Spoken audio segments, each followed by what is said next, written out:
Badan Kebijakan Transportasi Kementerian Perhubungan memperkirakan angka pemudik pada Lebaran tahun ini turun sekitar 24% dibanding 2024 lalu. Jika tahun lalu jumlah pemudik menyentuh angka 193,6 juta, pada 2025 ini diperkirakan turun sekitar 47,12 juta menjadi 146,48 juta pemudik. Apa yang terjadi? Tak sekadar kumpul bersama sanak saudara, mudik juga dipandang sebagai perjalanan ekonomi yang punya dampak luas. Setiap tahun, arus mudik memicu lonjakan aktivitas ekonomi, baik di sektor transportasi, pariwisata, perdagangan, maupun konsumsi rumah tangga. Pemudik yang kembali ke kampung halaman membawa serta aliran uang yang meningkatkan daya beli masyarakat desa. Pasar tradisional ramai, bisnis kuliner meningkat, dan jasa transportasi mengalami lonjakan permintaan. Bahkan mudik dinilai jadi ceruk potensial yang mampu menggerakkan perputaran ekonomi hingga ratusan triliun rupiah. Namun nuansa Lebaran tahun ini nampaknya akan cenderung melandai, bahkan menunjukkan kondisi sebaliknya. Berkurangnya jumlah pemudik tahun ini pun bisa dibilang merupakan anomali karena secara historis selalu mengalami kenaikan.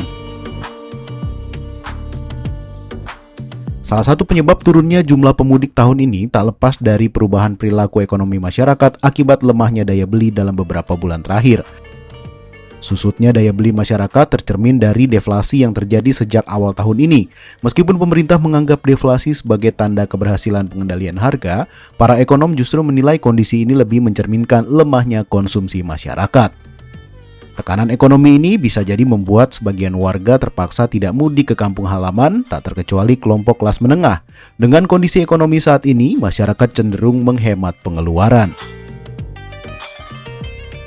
Tak hanya itu, sejumlah pengamat ekonomi juga menilai gelombang PHK di sejumlah perusahaan juga jadi penyebab lain turunnya jumlah pemudik tahun ini, di samping faktor lain yakni kebijakan efisiensi anggaran pemerintah. Lantas, apa dampaknya?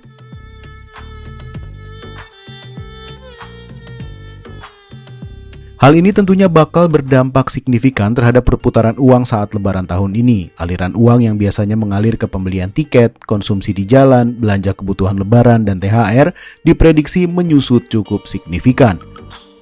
Penurunan ini tentu jadi tantangan bagi sektor usaha di daerah-daerah, terutama bagi pelaku UMKM yang mengandalkan momen Lebaran untuk meningkatkan penjualan. Sektor informal seperti pedagang kaki lima di terminal atau pasar tradisional di daerah tujuan mudik diperkirakan juga akan merasakan dampak nyata. Tak hanya itu, kunjungan wisata domestik di beberapa daerah di Indonesia pun diperkirakan turun seiring penurunan jumlah pemudik tahun ini.